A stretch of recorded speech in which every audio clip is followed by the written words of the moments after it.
વર્લ્ડના કુખ્યાત Mexican drug mafia સિનોલોઆ cartel અને સુરતના બે ઉદ્યોગપતિઓ વચ્ચે પ્રતિબંધિત કેમિકલ્સની ગેરકાયદેસર નિકાસના કૌભાંડનો ગુજરાત એટીએસ દ્વારા પર્દાફાશ કરવામાં આવ્યો છે। ગુજરાત એટીએસની ટીમે સુરતના ઉદ્યોગપતિ અને એક યુવતી સામે કાયદેસરની કાર્યવાહી કરી છે। આ બંને ઉદ્યોગપતિઓ ફેન્ટાલિન નામનું પ્રતિબંધિત ડ્રગ બનાવવા માટેના કેમિકલ્સ મેક્સિકો, ગ્વાટેમાલા અને અન્ય દેશોમાં એક્સપોર્ટ કરી રહ્યા હતા। કોર્ટે બંને આરોપીઓના 3 દિવસના રિમાન્ડ મંજૂર કર્યા છે।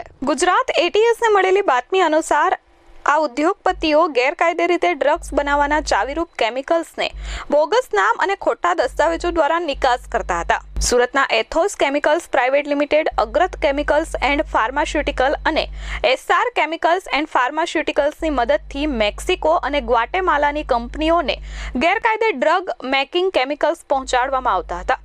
આ કેમિકલ્સ ગ્વાટેમાલા સ્થિત જે&સી ઇમ્પોર્ટ કંપનીને મોકલવામાં આવતા હતા, જે સિનોલોઆ કાર્ટેલ સાથે સીધા સંકળાયેલી હોવાનું અનુમાન છે। બંનેની ધરપકડ બાદ સુરત કોર્ટમાં રજૂ કરવામાં આવ્યા છે। પોલીસે સતીશ સુતરિયા અને યુક્તિ મોદીની ધરપકડ કરી છે। ફેન્ટાનિલ એક અત્યંત મજબૂત સિન્થેટિક ઓપિયોઇડ છે, જે મોર્ફિન કરતાં 50 ગણું વધારે ઘાતક છે।